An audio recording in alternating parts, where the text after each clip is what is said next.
शरीरमा एक थोपा रगत रहन्जेलसम्म यो लुट तन्त्रको विरोधमा उभिनेछु। चाहे जतिवटा मुद्दा लगाउनु छ लगाऊ, ज्यान मार्नु छ मार। परिवर्तनलाई स्वीकार गरेर आएको छ, त्यसमाथि यो किसिमको अन्याय र अत्याचार जुन सरकारले गरेको छ, सडकमा उभिएको आक्रोश राजालाई विश्वास गरेर आएको आक्रोश मात्र होइन, यिनीहरूले दण्डित गर्नुपर्छ। जसले दण्डित गरे पनि हुन्छ भनेर आएको। यिनका बिचौलिया मैले नदेखेको, नचिनेको, नसुनेको होइन। यिनीहरूसँग शिर झुकाएको भए म सायद मन्त्री पनि हुन्थ्यो होला, प्रधानमन्त्री पनि हुन्थ्यो होला, सरकार पनि ढल्दैन थियो होला। तर ज्यान जाला यिनका अगाडि शिर झुकाउँदिन, मर्नु परे पनि यिनीहरूका अगाडि शिर झुकाउँदिन। ढुङ्गाको बाटोबाट मध्यरातमा कुन नियतका साथ यिनीहरूले मलाई लिएर गएको थियो, मैले चितवनलाई भन्नु छ, मैले जनतालाई बताउनु छ। मैले बताउन पाउँछु पाउँदिनँ मलाई थाहा छैन। मेरो टाउको माथि तरवार झुन्डाएको छ मलाई थाहा छ। तर म चितवनलाई बताउन चाहन्छु, आगामी शनिबार, आउने शनिबार म चितवन जाँदैछु। म त्यो चितवनको सभामा चितवनका जनतालाई सरकार कसरी ढल्यो, कसले ढलायो, के षड्यन्त्र भए, कसको हातमा हतकडी लाग्नु पर्ने थियो, कसको हातमा हतकडी लाग्नु पर्ने थिएन, यो कुरा सबै चितवनलाई बताउन चाहन्छु।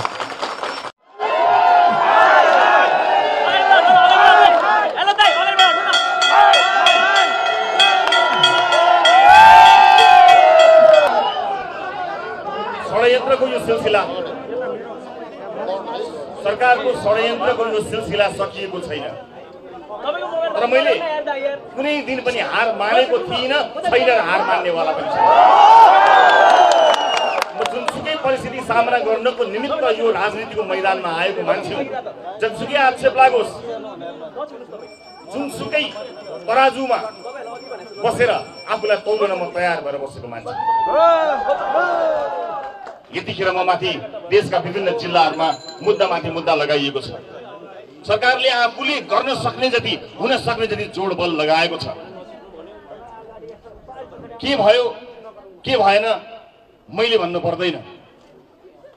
कतिपयले भन्ने गर्छन् केही न केही नभएको भए तँलाई त्यत्रो धरौटी लिन्थ्यो त अदालतले भनेर केहीले भन्ने गरेका छन्। अदालतको प्रारम्भिक आदेशलाई समेत अपव्याख्या गरेर अपमान गर्ने काम गरिरहेको मैले सुनिरहेको छु। म यति भन्न चाहन्छु, तिमीहरूको 2/3 सरकारले मलाई जिउँदै छोडेको छ, यही नै मेरो जित हो। शरीरमा एक थोपा रगत रहन्जेलसम्म यो लुट तन्त्रको विरोधमा उभिनेछु। चाहे जतिवटा मुद्दा लगाउनु छ लगाऊ, ज्यान मार्नु छ मार। मैले मेरो व्यक्तिगत जीवनका लागि कहिल्यै केही मागेको छैन र माग्नेवाला पनि छैन। मलाई थाहा छ, यदि म राजनीतिमा हुन थिएँ भने मैले यो दुःख खेप्नु पर्ने पनि थिएन। र यसलाई लोकतन्त्रको आडमा, गणतन्त्रको आड छ। जनता खुसी हुन्छन् भने तयार, मैले हात पहिला पनि देखाएको छु, अझै पनि लगाऊ हतकडी, म तयार भएर बसेको छु। तर गलत भइरहेको छ। जो व्यवस्थाप्रति प्रतिबद्ध भएर आएको छ, जसले परिवर्तनलाई स्वीकार गरेर आएको छ, त्यसमाथि यो किसिमको अन्याय र अत्याचार जुन सरकारले गरेको छ, सडकमा उभिएको आक्रोश राजालाई विश्वास गरेर आएको आक्रोश मात्र होइन, यिनीहरूले दण्डित गर्नुपर्छ। जसले दण्डित गरे पनि हुन्छ भनेर आएको। मलाई थाहा छैन बाहिर आएका मानिसहरू कति राजावादी हुन्, कतिले राजालाई मानेर आएका हुन्, मलाई थाहा छैन। तर यिनको तन्त्र, यिनको नेता तन्त्र अन्त्य हुनुपर्छ भनेर त्यो आक्रोश बोक्न चाहिँ आएका हुन्, मलाई थाहा छ। यही चाहिँ मलाई थाहा छ। उपस्थित आमा बुवा दाजुभाइ दिदीबहिनीहरू, अब हामीसँग धेरै उपाय छैन। हामी हिंसात्मक आन्दोलन गर्न चाहँदैनौँ। राष्ट्रपालले पोखरामा आन्दोलन गर्यो, तिमीहरू पनि उस्तै हो भनेर कसैले भने, उस्तै होइन। मानवाधिकारवादीहरूले आएर मलाई भनेका थिए, तपाईँहरूले गर्नुभएको आन्दोलनबाट पोखरामा एउटा पात पनि छैन, यस्तो पो आन्दोलन। तर घुसपेट भयो हाम्रो आन्दोलन पनि हामीले देख्यौँ।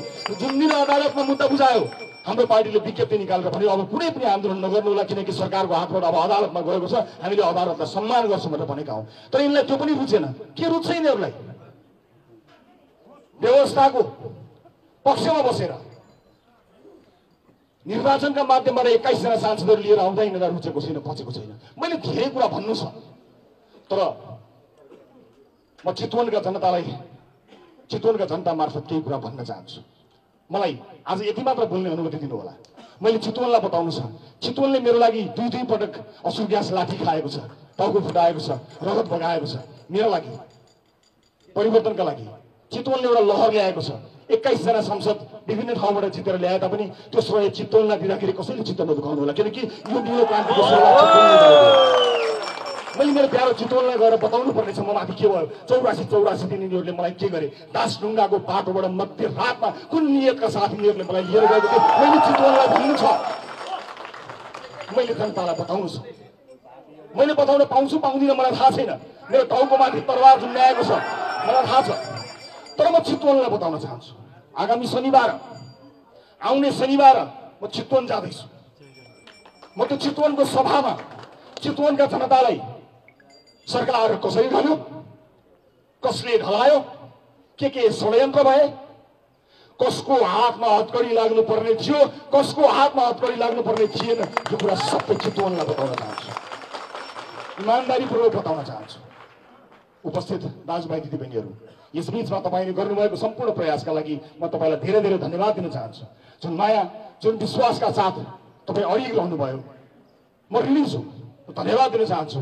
तर बेचेर खान्न, तपाईँले दिनुभएको माया विश्वासलाई बेचेर खान्न। मलाई कुनै पद निमित्त छ, सरकार छैन, सत्ताले सुनोस्। रवि लामिछाने किस्तीमा आएको प्रधानमन्त्रीको पद त्यागेर कहिले हुन मन्जुर भएको मान्छे हो।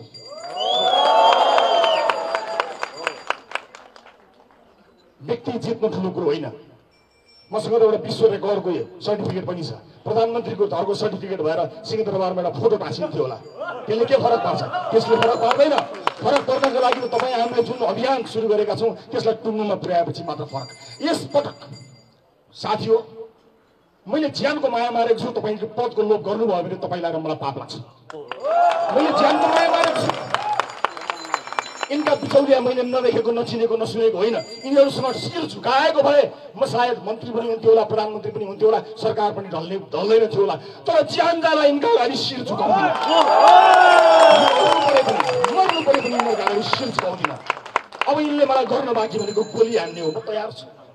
यसै पनि बिच सडकमा एकजना मान्छेलाई गोली हानेर मारेको पापी सरकार होइन अस्ति भर्खरै। त्यो नियतले मलाई मध्यरातमा त्रिशुलीको धीरै दासढुङ्गा हुँदै लिएर गयो। मेरो परिवारलाई, मेरो वकिललाई कसैलाई थाहा नदिकन लुकाएर मध्यरातमा के नियतले मलाई उठाएर लिएर गयो, सबैसम्म जग जाहेर छ। त्यसैले कुनै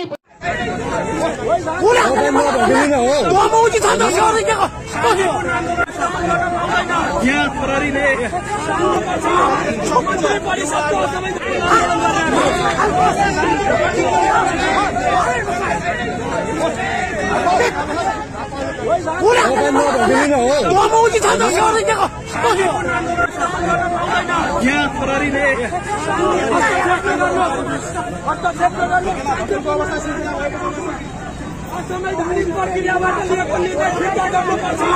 मन्त्री परिषदको संवैधानिक निर्णय फिर्ता गर्नुपर्छ। यो चोरहरूले निर्णय लिएको निर्णय फिर्ता गर्नुपर्छ। विरोध पक्षको आन्दोलन छुँदैन। नेपाली जनताको सम्पत्ति हो। यो नेपाली जनताको यो चोरहरूले विद्युत प्राधिकरण टिकाउन सक्दैन। असंवैधानिक बर्खास्त गरिसकेपछि सरकारले असंवैधानिक गरेको भनेर आरोप लगाएका छन्। उहाँहरूले गर्न सक्नुहुन्छ या